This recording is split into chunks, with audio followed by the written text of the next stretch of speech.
On a station that turned its slow circles far from the world where people had begun, there was a library, and the library kept no books at all. It kept sounds. Una was its keeper, and she worked the night watch, when the station dimmed its lights to rest and the long halls went quiet, and the archive was hers alone with the stars turning in the great dark window. All around her, in their thousands, the sounds waited in their small, glowing files, patient as seeds. She had only to touch one, and the room would fill with a thing that no one aboard had heard with their own ears in a very long time, and that a great many aboard had never heard at all. She loved the night watch. In the quiet, she could listen to the library properly, the way it was meant to be listened to, one small, ordinary miracle at a time. There was a particular file she often ended her watch with, the sound of a summer evening in some country garden long ago, crickets and a distant screen door and someone, very faintly, calling children into their supper. She did not know whose garden it had been or whose children. It did not matter in the least. It was everyone's now. That, in the end, was what a library was for. The library had been made, long ago, by people who understood a thing that is easy to forget. That a world is not only its maps and its histories. That a world is, as much as anything, the sound of itself. And so, before the great ships left, they had gone out across the old world with careful instruments and gathered up its ordinary voice. The hiss and settle of rain on 100 kinds of roof. A kettle coming slowly to the boil. The particular hush of snow falling on snow. Market squares and harbor bells and the wind in 10,000 trees. A door opening.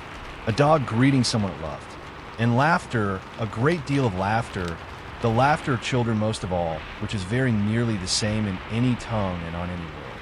All of it saved and carried across the dark, so that the ones who came after, born under strange stars and never to set foot on the old world at all, might still know how home had sounded. For that was the thing. Most of the young ones aboard had never been to Earth. They never would. It was a story to them, a blue point of light too far to see. But the library remembered it for them, and kept it and gave it back to any who came asking.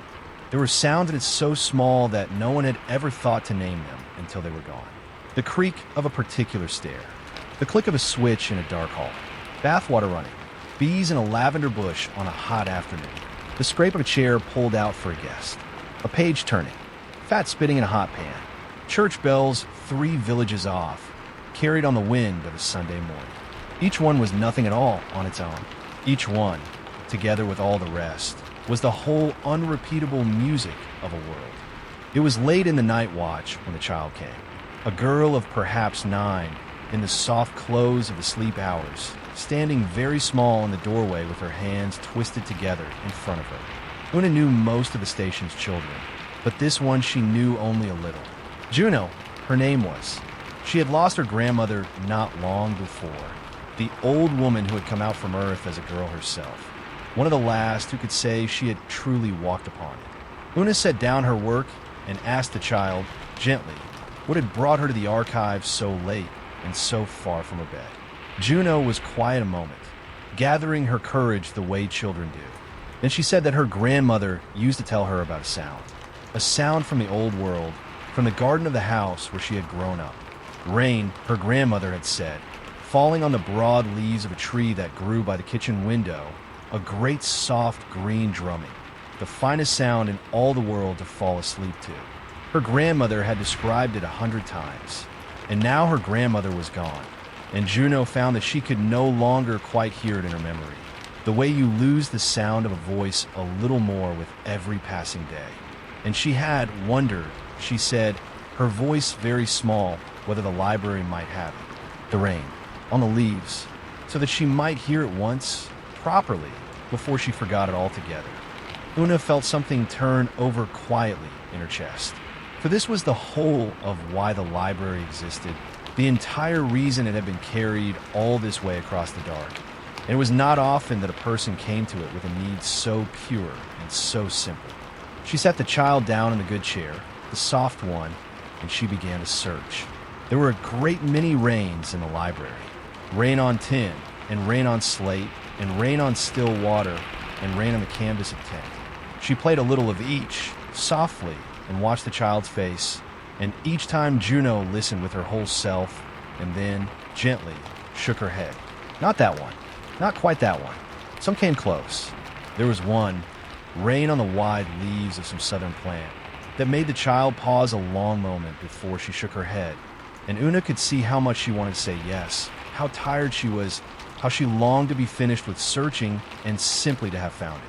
But the girl was honest, even in her grief, even half asleep in the good soft chair, and she would not call a sound the right one only because she wished that it were. Una respected that more than she could easily have said, so she kept looking. She would have kept looking all night. And Una did not grow impatient, for she understood that the child was not looking for rain. She was looking for one particular rain on one particular tree, outside one particular window, in a garden that no longer existed, on a world the child would never see. And Una was determined, now, to find it for her. At last she found it, deep in the oldest part of the library, in the recordings that the first gatherers had made. There was rain falling on the broad flat leaves of a certain kind of tree, a great soft green drumming, gentle and unhurried and full, exactly as an old woman had described it 100 times to a child at bedtime. Una did not say anything. She only touched the file and let it play, and filled the quiet room with the sound of a rain that had fallen on a garden a very long time ago and a very long way away. And Juno went utterly still. She closed her eyes, and she listened and listened, and her small face did a thing that was half joy and half grief and wholly beautiful, the face of a person who has found again something they were certain they had lost. For it was there. It was exactly as her grandmother had said, the finest sound in all the world to fall asleep to. She did not open her eyes for a long while. Her lips moved once, silently, as though she were saying something to someone or answering something that had been said to her long ago. The rain drummed on, soft and green, filling the little room and the great dark window and the whole of the turning night. And it was, Una thought, at once the most ordinary sound in all the universe and the most precious, the way the most ordinary things so often turn out to be. That is it, Juno whispered when she could speak. That is the one. That is exactly it.